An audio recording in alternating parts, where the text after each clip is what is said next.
अरे साथियों, जब ओगड़िया नाथ महाराज माता बाछल के द्वार पर पहुंच जाते हैं और वहां जाकर अलग जगाते हैं, माता बाछल को पता लग जाती है कि बाबा गोरखनाथ 1400 चेलाओं के साथ में आए हैं।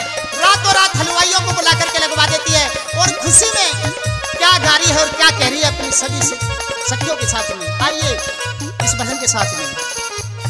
हाँ सुना रे गुरु गोरख करे आना,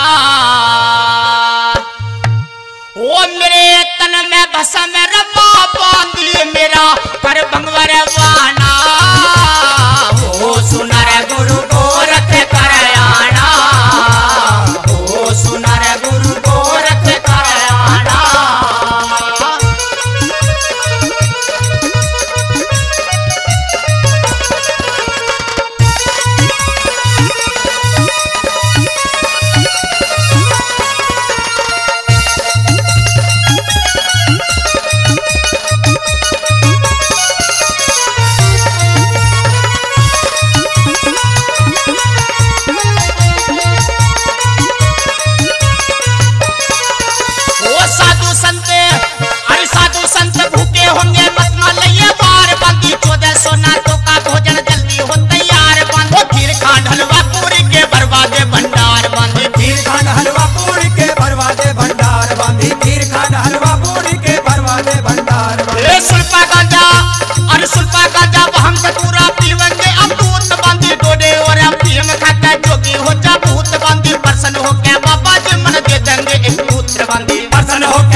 पुत्र बंदी प्रसन्न होके बाबा जी मन दे देंगे एक पुत्र बंदी। आए नाम बांधो करे हटाना, आए नाम बांधो करे हटाना। ओ मने भोजन लेके बाद बीच में जल्दी सर जाना। ओ सुना गुरु गोरख का आना, ओ सुना गुरु गोरख का आना।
किसी को को न दे रही उलाना।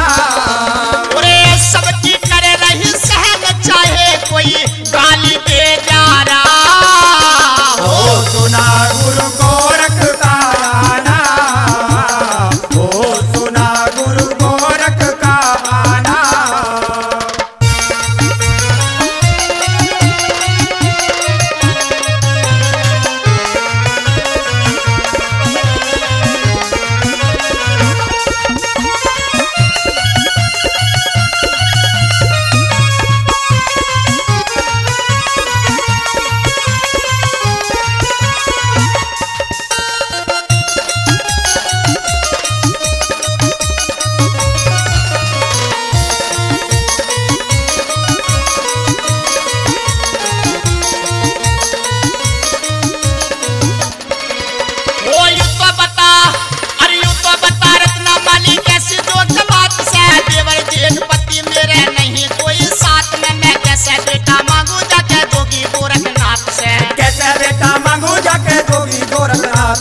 कैसे बेटा मांगू जाके जोगी गोरखनाथ से। साधु संत वो साधु संत महात्मा तो होते हैं महान माई महेंद्रनाथ गुरु की सेवा से होता कल्याण माई। बूटे लाल भगत के बस में होते हैं भगवान माई। बूटे लाल भगत के बस में होते हैं भगवान माई। बूटे लाल भगत